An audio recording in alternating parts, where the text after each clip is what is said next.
Le nouveau prix Nobel de littérature, Samir Amin. La ville de Sidi Mimoun est heureuse de vous inviter afin de vous nommer citoyen d'honneur. C'est la première fois que je fais ce travail de remake, de travailler sur un film existant.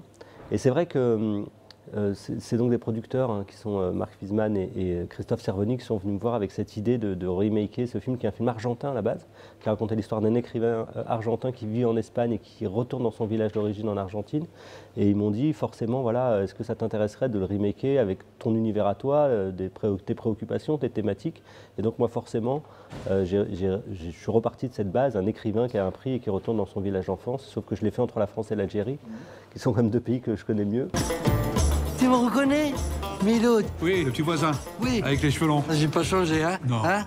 Toi, t'as vieilli un petit peu, mais c'est normal, c'est la France. C'est à la fois très confortable de faire un remake et ça met une pression. Parce que déjà, il y a quelque chose d'existant. Donc on se dit, si on ne fait pas au moins aussi bien, ça sert à rien. C'est celle-là, hein? De toute façon, moi, j'ai pas de voiture parce que j'ai pas de permis.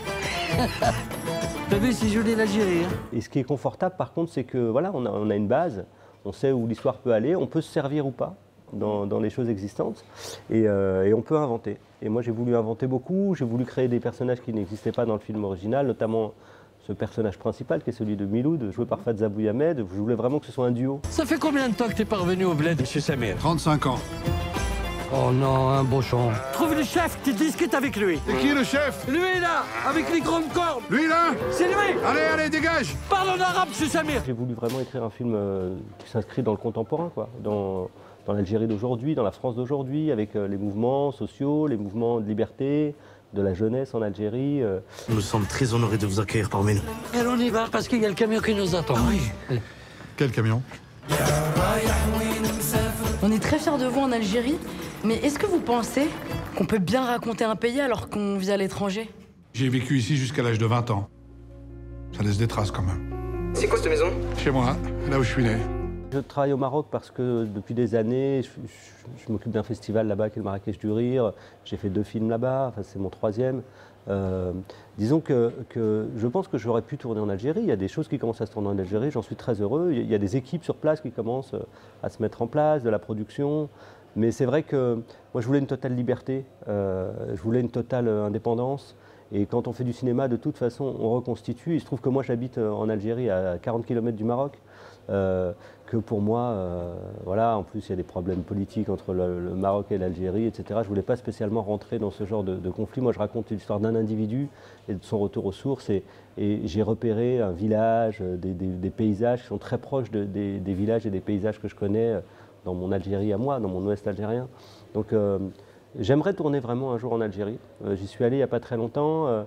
Bon, ce sera peut-être le prochain film que je ferai sur cette thématique-là, en tout cas, j'espère. Mais là, je voulais pas, voilà, dans la mesure où ça parle un petit peu de politique, même si c'est avant tout une comédie. Hein, je suis pas dans un film de dénonciation, etc. J'avais pas envie de m'interdire des choses et je voulais être complètement libre. Et ça me permettait, comme ça, en n'étant pas sur le territoire, de faire ce film complètement librement. Quand je pense à mon village, ce sont ses habitants qui me viennent en premier. Je me souviens d'eux, des gens poisseux à la laine fétide et qui passent leur journée accrochés à rien. Ce matin, voyez comment ils parlent de nous. Mais vous sortez une phrase du livre, ça veut rien dire. Bien sûr, c'est un texte, et pourquoi vous le coupez dans sa conférence? Puis il racontait aussi un pays tel que moi je le vois, en l'occurrence comme le personnage de Cad le voit, qui vit en France depuis 40 ans. Et donc à la fois avec comment dire, une envie que ce pays réussisse, une envie de voir ce pays voilà, évoluer, gagner en liberté, la jeunesse voilà, acquérir des droits, etc.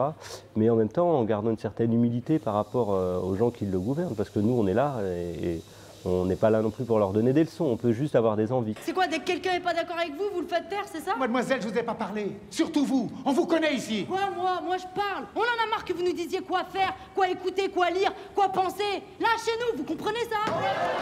C'est vrai que ce personnage de Selma, qui est interprété magnifiquement par Oulaya Mamra, il y a aussi le personnage de Mehdi, qui est interprété par Brahim Boulel, ils représentent à eux deux la jeunesse. Mais c'est vrai que je voulais qu'une présence forte à la fois de ces étudiants, mais aussi des femmes, voilà, qui sont les femmes qui prennent la parole, qui n'ont pas peur de sortir dans la rue, qui n'ont pas peur de dire ce qu'elles pensent, de pousser un peu C'est un vieux pays, c'est dirigé par des vieux, l'Algérie. Je veux dire, Bouteflika est parti, mais malgré tout, voilà, c'est encore des anciens de l'indépendance, quoi. Et cette jeunesse qui n'a pas connu la guerre avec la France, c'est cette jeunesse qui est née dans les années 90, qui est née dans une décennie noire, avec du terrorisme, etc. Aujourd'hui, elle n'a qu'une envie, c'est d'accéder au monde, quoi, d'accéder à la liberté, d'accéder avec Internet, au cinéma, au voyage. Et c'est malgré tout une jeunesse qui est encore pas mal enfermée dans ce pays. Très difficile de sortir d'Algérie. Qu'est-ce qui se passe? Il parle de vous. De qui j'ai dit de mal cette fois? Je savais pas que vous aviez fait les manifestations étudiantes en 88. Juste avant son départ pour la France, Samir Amin a participé au mouvement étudiant à la fin des années 80. Il était l'un des leaders à Oran avec Leila Laribi, aujourd'hui professeur en médecine, et Slimane Karchouch, le journaliste du quotidien d'Oran, assassiné en 95. Là. Les jeunes, par exemple, français ne se rendent pas compte, mais si demain ils veulent aller en Espagne, en Algérie, au Maroc ou en Chine, ils prennent un passeport, ils y vont. Les Algériens ne peuvent pas faire ça. Ils sont enfermés dans leur pays. Pas possible de venir en France pour un jeune Algérien, par exemple. Un jeune Algérien étudiant qui adore la France, la littérature française ou le cinéma français, il ne peut pas venir en France. Donc c'est incroyable. Et c'est une jeunesse qui a des envies, qui a une énergie folle. C'est un pays très jeune, l'Algérie, très éduqué, très dynamique. Et voilà, ce personnage de Selma représente tout ça. C'est comme dit Kad dans le film, c'est l'avenir de ce pays. Ça vous dit pas de venir manifester avec nous? En plus, c'est vendredi, c'est Hirak. Bah ouais, faut venir, moi aussi je vais à la manifestation. Vous croyez pas que j'ai passé l'âge, non? Mais quoi, y a pas d'âge pour manifester? Eh oui, tout le monde vient à la manifestation, des familles, des enfants, et même des chibénis. Allez! Avec Alain Michel Blanc, qui est mon co-scénariste, on s'est dit qu'on voulait que ce serait un challenge de faire une scène à la fois d'émotion, mais dans laquelle on rit, dans un cimetière. Donc c'était ce qu'on appelle un challenge d'écriture, quoi. Et j'avais envie, moi, effectivement, de trouver une personne qui sache à la fois transmettre des émotions et à la fois nous amuser en présentant, voilà, le vécu, en faisant le CV comme ça des différents morts dans le cimetière du village. Et je l'ai écrite forcément. Moi, quand j'écris, je pense toujours à Jamel parce qu'on est très proches et on a fait beaucoup de choses ensemble. À vrai dire, au départ, je ne l'ai pas proposé parce que je me suis dit c'est petit, est-ce qu'il va pouvoir le faire? Et un jour, Jamel a débarqué, c'était en plein Covid, j'étais en prépa, il m'a dit « Mais alors, qu'est-ce que je peux faire dans ton film ?» J'étais dans presque tous tes films. Et je lui ai fait lire cette scène qu'il a trouvée super. Et donc, voilà, il est venu la faire. Ça a été une journée formidable. FMI Amin. Les gens, ils aiment beaucoup ta famille. On se connaît très bien avec Jamel et on est en confiance. Donc, il me fait confiance, je lui fais confiance. Et voilà, il a pris le texte, il l'a remâché. Et il l'a sorti comme ça, il prend complètement en main cette scène, quoi, où les autres, Kad et Fadza, sont complètement éberlués par ce type comme ça qui a la tchatche et qui les balade dans le cimetière pour les mener jusqu'à la tombe des parents du personnage de Kad Merad. Pourquoi tu es revenu? Me dis pas que c'est pour recevoir une médaille. Parce que dès qu'on m'a proposé ce remake d'un écrivain comme ça, d'une petite soixantaine d'années, qui retourne dans son pays d'origine, j'avais déjà travaillé avec Kad et j'ai vraiment écrit pour lui. Je l'ai tout de suite impliqué dans le projet. Je lui ai raconté, je lui ai montré l'original, il m'a dit je suis avec toi et donc du coup je me suis senti libre d'écrire pour lui. Ah, en fait, j'ai commencé à lire ton nouveau livre hier, hein. C'est bien, hein? C'est vrai? Ouais. Ça te plaît? Ouais. Non, parce que à cause de Barbara, le bint al-haram, là. Hein? Je l'aime pas celle-là. Pourquoi tu mets toujours des femmes comme ça dans tes livres? Fadza, on traîne ensemble sur les plateaux depuis maintenant, je ne sais plus combien d'années, mais on a fait beaucoup de choses ensemble et c'est un comédien formidable. Et pareil, encore une fois, c'est la question de confiance. Qu'est-ce qui te gêne chez elle? C'est parce qu'elle est tout le temps amoureuse, c'est ça? Parce qu'elle a plein d'amants? C'est ça qui te gêne? Oui, monsieur Samir, c'est pas normal, ça. Bah, c'est rien, c'est l'amour, ça, tu vois? On se fait confiance, donc il est venu dans ce film avec bonheur. Ibrahim, c'est la même chose, c'est-à-dire que moi j'ai du mal, quand je travaille bien avec des gens, c'est un gain énorme. C'est un gain énorme en termes de créativité parce qu'on ne se pose plus de questions, quoi. On sait que les idées qu'on a en tête, elles vont pouvoir être transformées en bout de cycle, c'est-à-dire sur un plateau avec des acteurs. Ça te dérange de lire des choses comme ça? J'aime bien, mais j'aime pas. Ben, il faut choisir. Bah, d'un côté, j'aime bien parce que... hein?